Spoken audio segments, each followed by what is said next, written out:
أعوذ بالله من الشيطان الرجيم. بسم الله الرحمن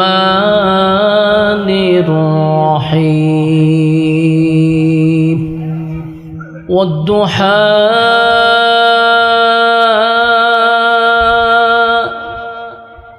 والليل إذا سجى ما ودعك ربك وما قلى وللآخرة خير لك من الأولى.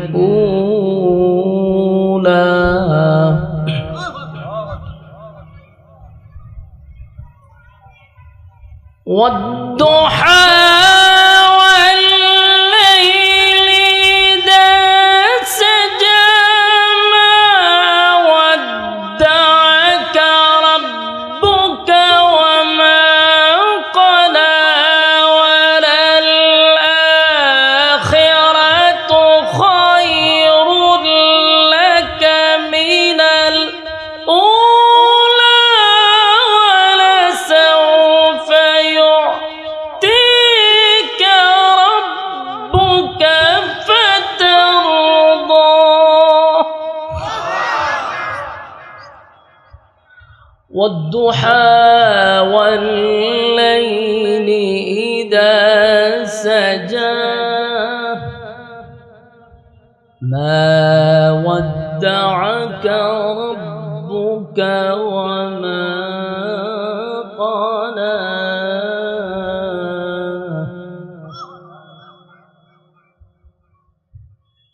وللآخرة خير لك من الأولى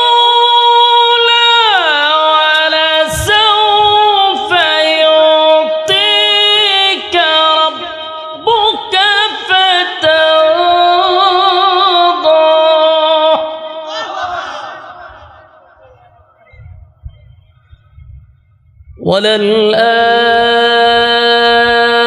وللآخرة خير لك من الأولى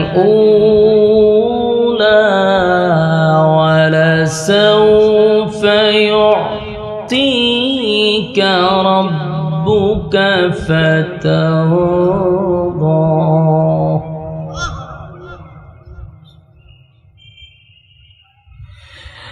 ألم يجدك يتيما فآوى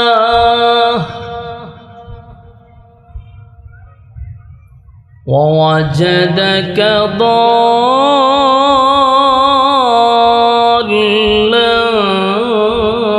فهدى ووجدك عائلا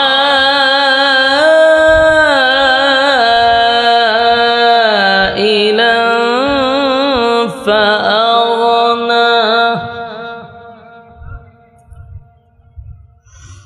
فأما اليتيم فلا تقهر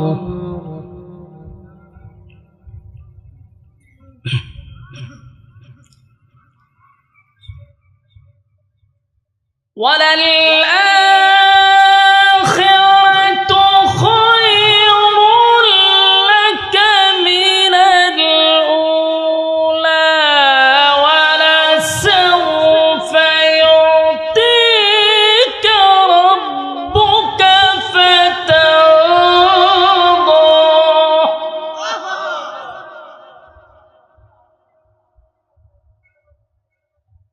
ألم يجدك يتيما فآوى ووجدك ضالا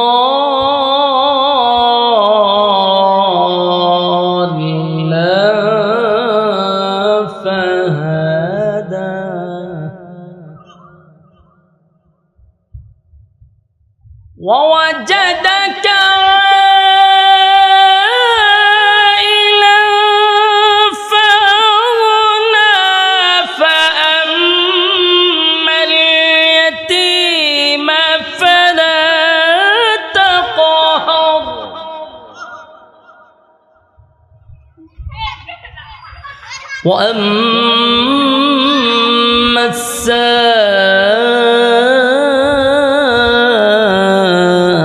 السائل فلا تنهر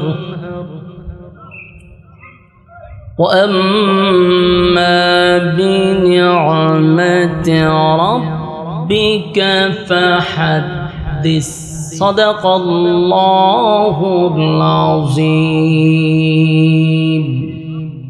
میرا دل طلب رہا ہے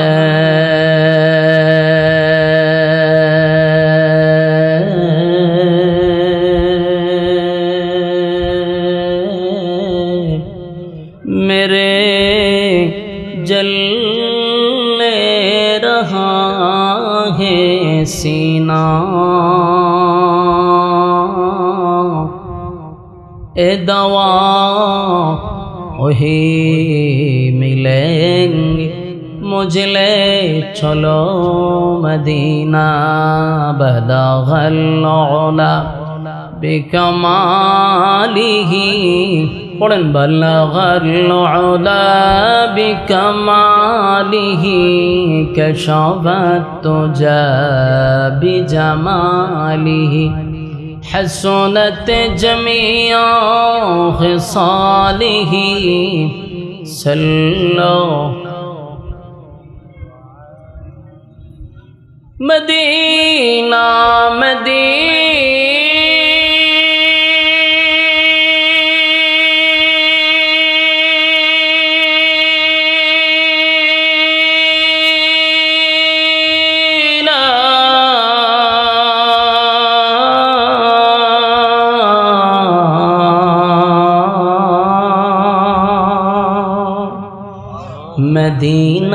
مدینہ مدینہ مدینہ مومنوں کی گنگنا ہے دیدار مدینہ عاشقوں کی تمنا ہے بلغ العلا بکمالہ کشف الدجی بجمالہ حسنت جمیع خصالہ صلو علیہ ذکر باطل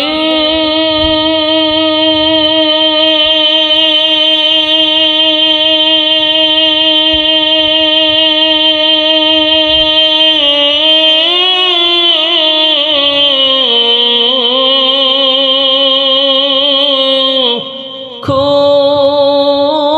ہٹا دے دل سے روے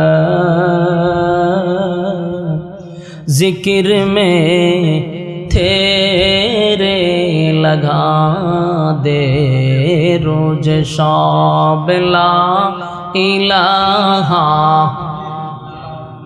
پڑھیں الا اللہ جوڑے لا الہ الا اللہ لا الہ الا اللہ جوڑے لا الہ الا اللہ لا الہ لا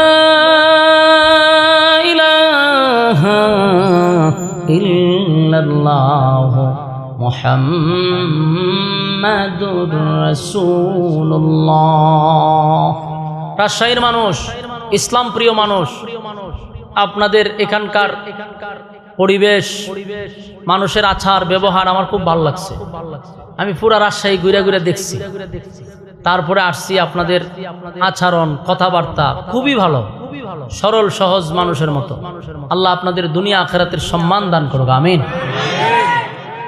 সম্মানিত সুধী লম্বা সময় না দিয়া যদি অনেক কথা যদি অল্প সময় বলা যায় এটা ভালো না মাশাআল্লাহ আমি আপনাদের সামনে একটা কমপ্লিট সূরা তেলাওয়াত করছি, একেবারে কমপ্লিট। সূরাটি 93 নম্বর সূরা, 30 পারায়। সূরাটির নাম হলো সূরা দুহা।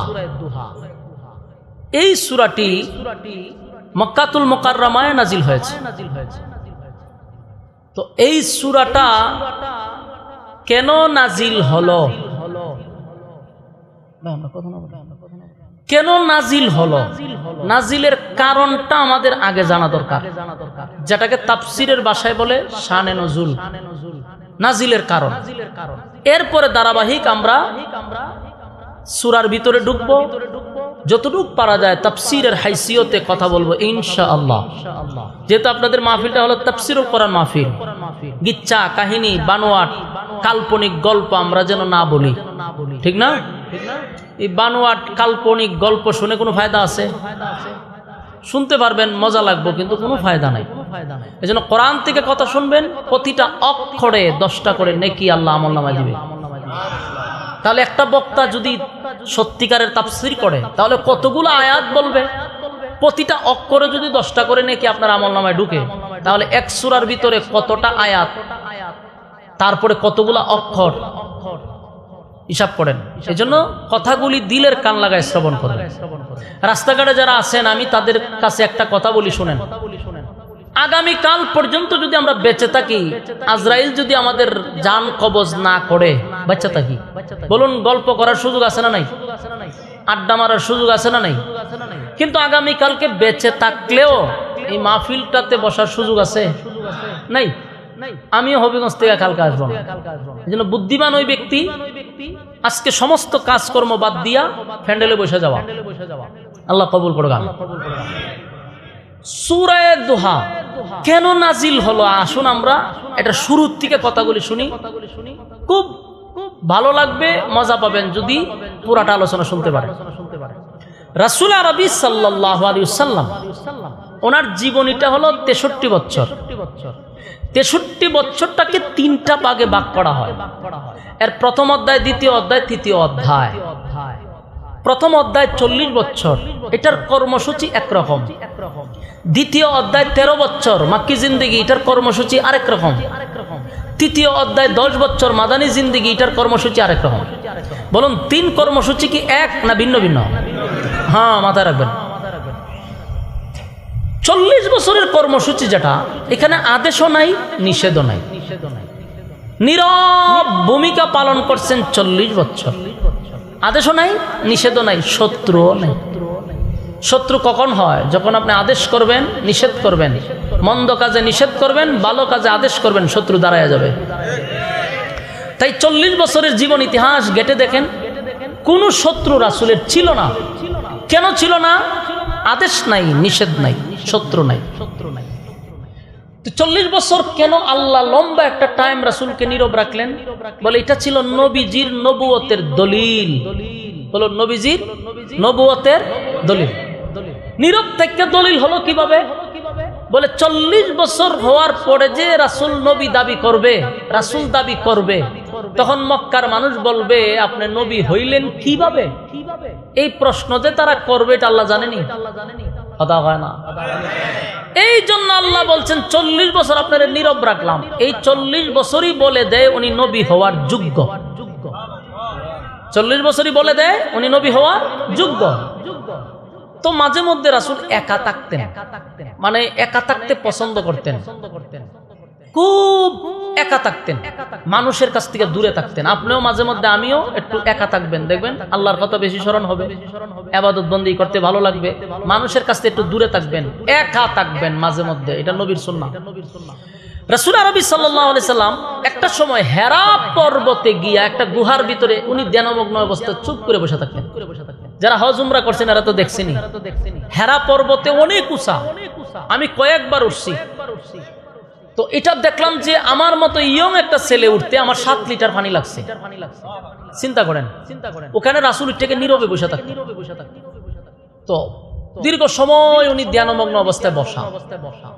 হঠাৎ করে একদিন জিবরাইল আলাইহিস সালাতু ওয়াস সালাম পূর্ণ সূরত নিয়ে রাসূলের সামনে দাঁড়াইছে। সুবহানাল্লাহ আছে। দেখেন এই প্রথম রাসূলের জীবনের প্রথম জিব্রাইলকে দেখছে, তাও পূর্ণ সূরতে।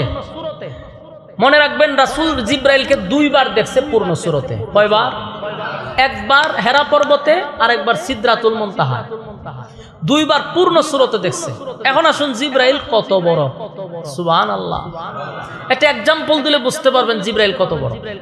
তাম পৃথিবীতে কত সাগর আছে, আটলান্টিক মহাসাগর, এটা পার হতে 7-8 ঘন্টা লাগে। আটলান্টিক মহাসাগর, প্রশান্ত সাগর, আরব সাগর, ভারত সাগর, কত সাগর আছে না, বঙ্গোপসাগর সহ নদী নালা তো আছে। সব নদীর সব সাগরের পানি যদি জিব্রাইল আলাইহিস সালামের মাথায় ঢেলে দেন, সব চুলগুলি ভিজবে না। সুবহানাল্লাহ। আস্তে না জোরে? আমরা একটু চিন্তা করছেন পানি কত পানি, এই পানি জিব্রাইলের মাথায় দিলে সব চুল ভিজবে না, তাহলে মাথা কত বড়, সুবহানাল্লাহ। মাথা যদি এত বড় হয় তাহলে বডি কত বড়, সুবহানাল্লাহ। রাসূল বলেন আমি দেখছি জিব্রাইলের পাগুলি 7 তবক জমিনের নিচে, আর মাথাটা 7 আসমানের উপরে। তাহলে সারা পৃথিবী ওনার বডি দিয়া ঘেরাও করে রাখছে, সুবহানাল্লাহ ওয়া বিহামদিহি। এত বড় জিব্রাইল যখন পূর্ণ সূরত নিয়ে আসছে, আল্লাহর রাসূলের মধ্যে একটা কম্পন সৃষ্টি হয়েছে। ভয় লাগার কথা নেই। আমি আমলে তো জাগাত শেষ, ঠিক নেই? জাগাত হাট মাঠ ব্লক হয়ে জাগাতই শেষ, কিন্তু রাসূলের ভিতরে একটা ভয় পাইছেন, ভয় পাওয়াটা স্বাভাবিক, কম্পন সৃষ্টি হয়ে গেছে। জিব্রাইল আয়েশা বললেন আপনি পড়েন, ইকরা, পড়েন। রাসূল বললেন আনা বিকারিম, আমি পড়তে জানি না। জিব্রাইল পড়েন, রাসূল বলেন পড়তে জানি না। তারপরে জিব্রাইল রাসূলকে এইভাবে চাপ দিছে বুকের সাথে 3 বার, ছেড়ে দিছে। এরপরে রাসূল একসাথে সূরা আলাকের 5 আয়াত পড়ে শোনাই দিছে। কোরআন নাজিল হয়েছে প্রথম। এখান থেকে রাসূল চলে আসলো আম্মাজান খাদিজার কাছে, সাথে সাথে শরীরে তাপ উঠে গেছে, মানে জ্বর উঠে গেছে। আপনারা ভাষায় কি বলেন? জ্বর উঠে গেছে। রাসূল খাদিজাকে বলল, খাদিজা মনে হয় আমি বাঁচব না, লক্ষণ খারাপ। কারণ আমি যা দেখছি পৃথিবীর কেউ তা দেখে নাই, আর পৃথিবীর কেউ দেখে ঠিক থাকতে পারবে না। আমাকে একটা কম্বল দিয়ে জড়ায়া ধরো, জাম্মিলুনি, কম্বল দিয়ে জড়ায়া ধরো। আম্মাজান খাদিজা ওনাকে কম্বল দিয়ে জড়ায়া ধরছে। কম্বল বুঝুননি? লেপ তুষকের মতো, এদের কিতাব হইন, কম্বল কইনি আপনারা? মাশাআল্লাহ। আমরা কম্বলই কই, আর বেশি সিলেটে গেলে কয় কমলি, কমলি। আচ্ছা যাক, তো কম্বলটা জড়ায়া ধরছে রাসূলকে। ধরার পরে রাসূল কাঁপতেছে, রাসূল এমন কাঁপুনি দিচ্ছে যে জ্বর যতটুকু উঠার সর্বোচ্চ উঠে গেছে।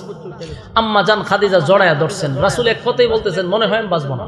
কিন্তু বুদ্ধিমতী মহিলা ছিল খাদিজা, রাসূলকে সান্ত্বনা দিতেছে, সান্ত্বনা দিতেছে যে আপনি ঘাবড়াবেন না, কোনো ক্ষতি আপনার হবে না। অনেকদিন চলে গেছে, তখন কোরআন শরীফ এর ভিতরে নাজিল হয় নাই। হঠাৎ করে একদিন জিব্রাইল আবার আসছে যে পূর্ণ সূরত নিয়ে না, স্বাভাবিকভাবে আসছে। আসার পরে যে সূরাটা নাজিল হইছে এটা হলো সূরা মুজাম্মিল। মুজাম্মিল নাজিল হইছে। তো রাসূলকে আল্লাহ যখন ডাক দিছে, কোরআনের কোথাও কোনো আয়াতে আপনি পাবেন না যে ইয়া মুহাম্মদ এই কথা বলে আল্লাহ ডাক দিছেন। আল্লাহ রাসূলকে যতবার ডাকার প্রয়োজন হইছে তো বন্ধুরে উফাদি বইলা ডাক দিছে, উফাদি দিয়া দিয়া। উফাদি বুঝুননি? যেন আমার নাম শুধু সোয়াইব, কিন্তু আমার নামের পিছনে আশরাফি, এটা উফাদি। এটা আমার উস্তাদের নামের নিসবত লাগাইছে, কিন্তু আসলে আমার নাম আশরাফি না, এটা উফাদি। আল্লাহ কয় হোক কমলিওয়ালা, কম্বল দিয়া শুয়া থাকলে চলবে?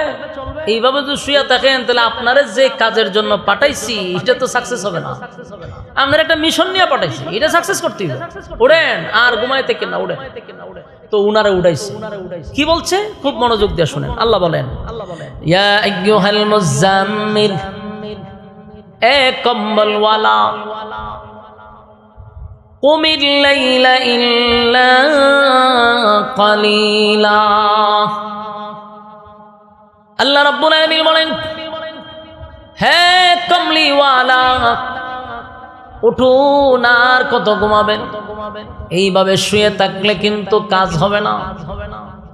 যে মিশন নিয়ে দুনিয়াতে আপনারে পাঠাইছি বন্ধু, সেটা কিন্তু সাকসেস করতে হবে। তাই শুয়ে থাকলে কি চলবে? অনেক কাজ আপনার বাকি। কুমিল লাইলা ইল্লা কালিলা, উঠুন দাঁড়িয়ে যান, নিসফাহু আও ইনকুস মিনহু কালিলা। আল্লাহ রাব্বুল আলামিন বলেন, রাতের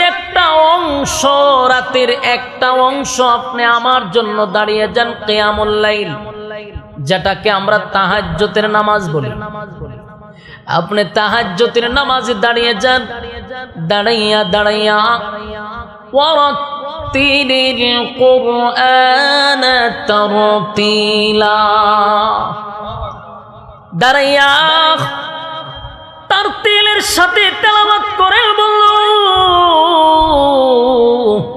ঘুমাইয়া থাকলে চলবে না, কম্বল লইয়া শুয়া থাকলেও চলবে না।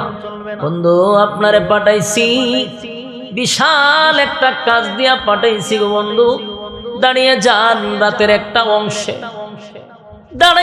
দাঁড়াইয়া নামাজে তারতিলের সাথে কোরআন তেলাওয়াত করেন। আমার মুরব্বী বাবারা, যুবক ভাইয়েরা, তারতিলের সাথে কোরআন তেলাওয়াত করেন। এই কথা কেন বললেন? বললেই তো হয়তো আপনি কোরআন তেলাওয়াত করুন, কিন্তু আল্লাহ বলেন তারতিলের সাথে কোরআন তেলাওয়াত করুন। তার মানে কোরআন যখন পড়বেন এটা সহি শুদ্ধভাবে পড়তে হবে। আমাদের সমাজে বহু মুরব্বী আছে, বহু লোক আছে, কপালে দাগ পড়ে গেছে নামাজে, 60 বছর ধরে নামাজ পড়ে, কিন্তু সূরা ফাতিহা শুনলে মনে হয় দূর মারবার, এমন ভাবে পড়ে যে আফসোস লাগে। অথচ নামাজ ভঙ্গের কারণ কয়টি জানেন আপনারা? ওলামায়ে কেরাম তো জানে, কিন্তু আপনারা বলে বলতে পারেন নাই। 19টা কারণ হলো নামাজ ভাঙ্গনের।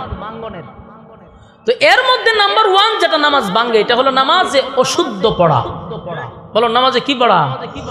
অশুদ্ধ পড়া। প্রথম অশুদ্ধ বলে নামাজ শেষ আপনার। অথচ আপনি 60 বছর ধরে নামাজ পড়তেছেন, আপনার সূরা ফাতিহাটাও শুদ্ধ হয় না। আপনি চিন্তা করতেছেন জান্নাতের দরজা কোনটা দিয়ে আপনি ঢুকবেন, মনে অনেক আশা নিয়ে বসে রয়েছেন, কিন্তু আপনার নামাজ যে আপনি একজন নামাজি, যে এই লিস্টই আল্লাহর কাছে নাই, নামাজ তো পৌঁছে নাই। এই জন্য প্রথম নাম্বার শর্ত হলো কোরআন সহি শুদ্ধভাবে পড়া।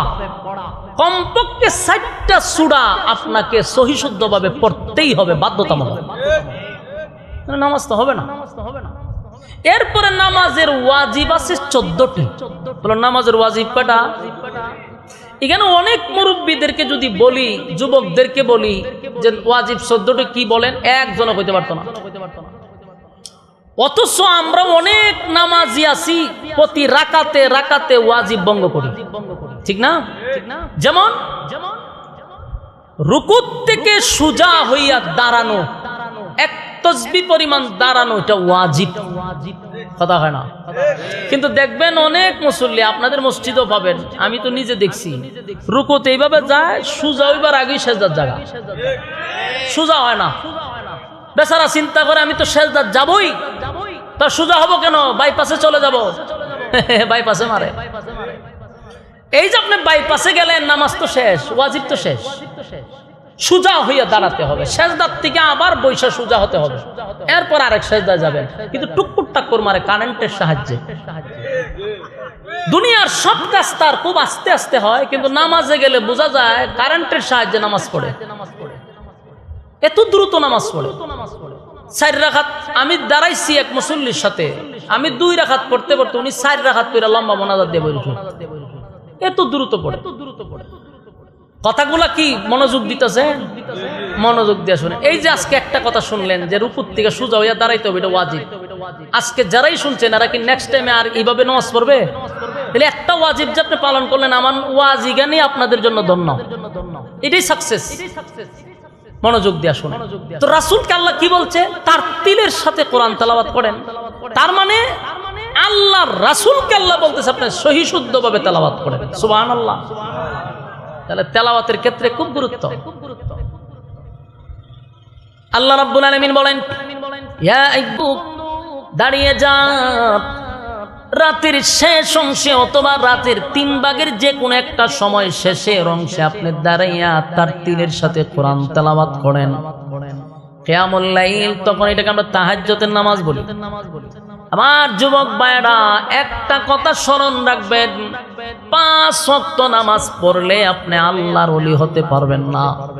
5 ওয়াক্ত নামাজ পড়ে আল্লাহর বন্ধু হওয়া যায় না। 5 ওয়াক্ত নামাজ পড়ে জান্নাতে যাওয়া যায়, জাহান্নাম থেকে বাঁচা যায়। কথা হয় না? 5 ওয়াক্ত নামাজ পড়লে কি করা যায়? জাহান্নাম থেকে বাঁচা যায়, জান্নাতে ঢুকা যায়, কিন্তু বন্ধু হওয়া যায়। পৃথিবীতে যারা আল্লাহর বন্ধু হইছে শুধুমাত্র তাহাজ্জুদের নামাজ দিয়া। কথা কয় না? আল্লাহর ওলি হইতে চাইলে তাহাজ্জুদের নামাজ পড়ে আল্লাহর সঙ্গে বন্ধুত্ব করতে হবে। আল্লাহর ওলি বলতে আমরা কি বুঝি? খানখা লইয়া যারা বয়ারই আল্লাহর ওলি, এইগুলা বইলে তো আপনার 12টা বাজে। যে কোনো মানুষ আল্লাহর বন্ধু হতে পারে, এটাই আল্লাহর ওলি। তাহাজ্জুদের নামাজের মাধ্যমে আল্লাহর সাথে সুসম্পর্ক তৈরি হয়। কথা কি বুঝতেছে? এ ভাইয়ে, কথা কওয়া যেত না তো। ফ্যানটা একটু সরাই দেন, আমার ফ্যান লাগতো না, এটার মধ্যে বাতাস লাগে। ওইদিকে একটু সরাই দেন, মাউতে যাতে না লাগে। বাস এইদিকে দেন, আর ওইদিকে আনেন ফ্যান, এইদিকে আনেন। এই বাস চলবো। হ্যাঁ, আমরা কথা না বলি ভাই, গুরুত্বপূর্ণ কথা। আপনারা যত আগ্রহ হবেন, যত মনোযোগী হবে আমার আলোচনা, তত ভালো হবে। মেহরবানি রে কথা বলেন। তাহলে দেখেন কি পাইলাম? তাহাজ্জুদের নামাজের মাধ্যমে কি হওয়া যায়? আল্লাহর বন্ধু হওয়া যায়। চিন্তা করছেন? আল্লাহ রাব্বুল আলামিন বলেন, রাতের শেষ অংশটুকু আপনি আমাকে দেন আর তার তিলের সাথে কোরআন তেলাওয়াত করেন। এই তাহাজ্জুদের নামাজ দিয়া পৃথিবীতে যারা আল্লাহর বন্ধু হইছে রে, সবাই কিন্তু তাহাজ্জুদের নামাজ দিয়া বন্ধু হইছে। যার মধ্যে তাহাজ্জুদের নামাজ নাই, সে কোনোদিন আল্লাহর বন্ধু হতে পারে না। 5 ওয়াক্ত নামাজ পড়লেন মানে আল্লাহ অর্ডার দিছে, এটা পালন করছেন। তাহাজ্জুদের নামাজ পড়তে হবে এমন কোনো আদেশ নাই, কিন্তু এটা পড়লে আল্লাহর বন্ধু হওয়া যায়। একটা এক্সাম্পল দিলে বুঝতে সুবিধা। চাকরিতে ঢুকছেন, ডিউটি হইল 9টা থেকে 5টা পর্যন্ত, এটা আপনার চাকরি। এখন যদি আপনি 5টার পরে ওই কোম্পানিতে কাজ করেন, যে মালিকের কাছে আপনার সম্পর্ক ভালো হইব না দূরত্ব হইব? সম্পর্ক ভালো হয়ে যাবে, কারণ হেতু ডিউটি যেটা এগুলো আপনি বেতন নিতেছেন, এই উসিলা আপনি আমার কাজ করে দিতেছেন। কিন্তু এক্সট্রা যেটা করলেন, এটা তো মালিকের প্রতি মহব্বত নিয়ে করছেন, এখানে আপনার কোনো স্বার্থ নাই। 5 ওয়াক্ত নামাজের মাধ্যমে আপনি নিজের স্বার্থের জন্য 5 ওয়াক্ত নামাজ পড়েন। 5 ওয়াক্ত নামাজ পড়েন মানে আপনি জাহান্নাম থেকে বাঁচতে চান, জান্নাত পাইতে চান, তো এটা তো আপনার স্বার্থ। আর তাহাজ্জুদের মাধ্যমে আপনার কোনো স্বার্থ নাই, এটা হলো আল্লাহর সঙ্গে একটা সুসম্পর্ক তৈরি করা। সুবহানাল্লাহ। এই জন্য আল্লাহ নিজেই তার বন্ধুরে বলেন, রাতের শেষ অংশে আপনি দাঁড়িয়ে যান, দাঁড়াইয়া আপনি তাহাজ্জুদের নামাজ পড়েন। বলুন, তাহাজ্জুদের মাধ্যমে কি হয়? বন্ধু হওয়া যায়। এই জন্য আল্লাহ তার বন্ধুরে বলতেছে, আপনি দাঁড়ান রাতের শেষ অংশে। তাহাজ্জুদ কি প্রথম রাত্রে না শেষ অংশে? শেষ অংশে দাঁড়িয়ে যান। নিসফাহু আও ইনকুস মিনহু কালিলা। আপনি রাতের যে কোনো একটা অংশে আমি আল্লাহর জন্য দাঁড়িয়ে যান। দাঁড়াইয়া কি করেন? তার তিলের সাথে কোরআন তেলাওয়াত করেন। সুবহানাল্লাহ। আল্লাহ রাব্বুল আলামিন তার বন্ধুরে বলতেছিল, আপনি তার তিলের সাথে কোরআন তেলাওয়াত করেন, তাহলে রাসূল হেরা পরবর্তীকালে আমার পড়ে এই সূরা মুজাম্মিল নাজিল হয়। আল্লাহ রাব্বুল আলামিন তখন বন্ধুর কাছে বার্তা পৌঁছায় দেয়, বন্ধু এইভাবে যদি আপনি শুয়ে থাকেন তাহলে চলবে না, কাজ কিন্তু চালাইতে হবে। এবার হেরা পর্বতে কোরআন নাজিল হয়ে যাওয়ার মানে হলো, এতদিন রাসূল গোপনে নবী ছিল, এখন আল্লাহ ওনাকে নবুয়ত প্রকাশ করছে। সুবহানাল্লাহ। নবুয়ত প্রকাশ করে দিল, এখন কি বৈশা থাকলে চলবে না, কাজ আছে। এতদিন তো আদেশও করে নাই, নিষেধও করে নাই, চুপ ছিল, এটাও আল্লাহর হুকুমেই চুপ ছিল। এখন কথা বলবে, এটাও আল্লাহর হুকুমেই বলবে। তাই বন্ধু, আপনি আবার মানুষের কাছে কালেমার দাওয়াত পৌঁছায়া দেন।